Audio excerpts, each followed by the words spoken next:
Alright, so recently Ubisoft announced their next Assassin's Creed game, which was revealed to be called Assassin's Creed Shadows, and it was going to take place in like 16th century Japan. They also announced that there's going to be 2 playable characters, like Assassin's Creed Syndicate. The game is actually pretty fun. I don't care what people say. I think it's overhated. And one of the playable characters is a shinobi assassin called Noe, and the other one is a samurai called Yoshiki. And you're probably sitting there wondering, like, why did I title the video Assassin's Creed Shadows Controversy when there's nothing really controversial about the game? Well, it's actually the playable characters that people are upset with Ubisoft with.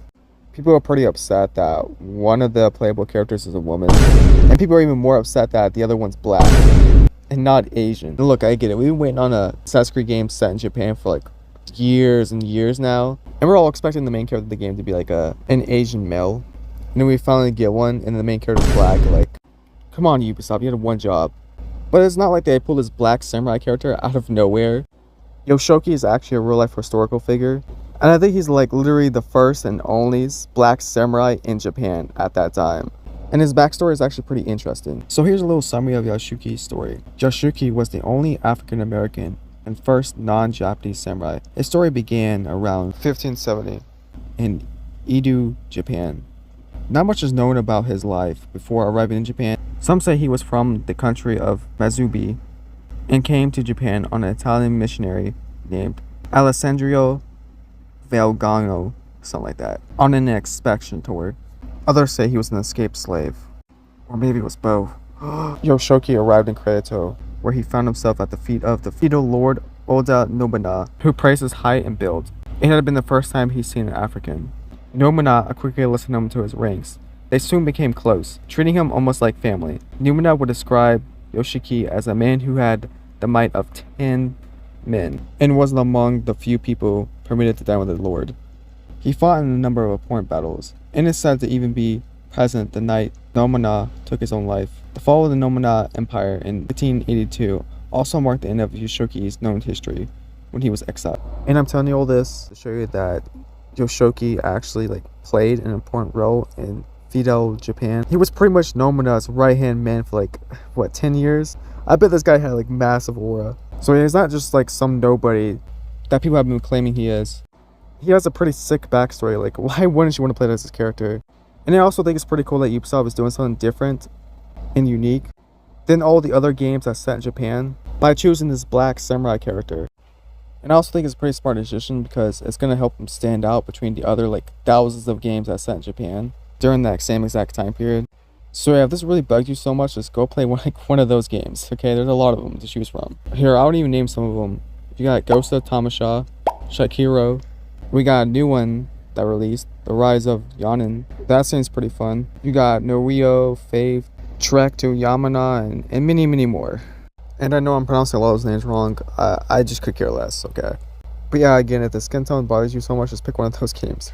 I also made a short just talking about the new Assassin's Creed game on my main channel, which you should go subscribe to. We're producing a lot of content over there. So if you like Reddit videos, gaming videos, just rants, then wow, my channel is just perfect for you. But yeah, back to what I was saying before I got sidetracked. I talked a little bit about the controversy that's going on. The Yasuke drama, the drama I'm talking about right now. And it actually did pretty well. I got 1K views. And in those 1K views, a couple people wanted to voice their opinion on the subject.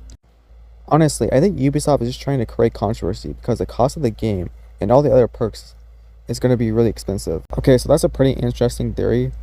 So I didn't talk about the price of the game, but the game is actually going to be pretty expensive. You know, usually games cost $60 nowadays, and that's still pretty expensive.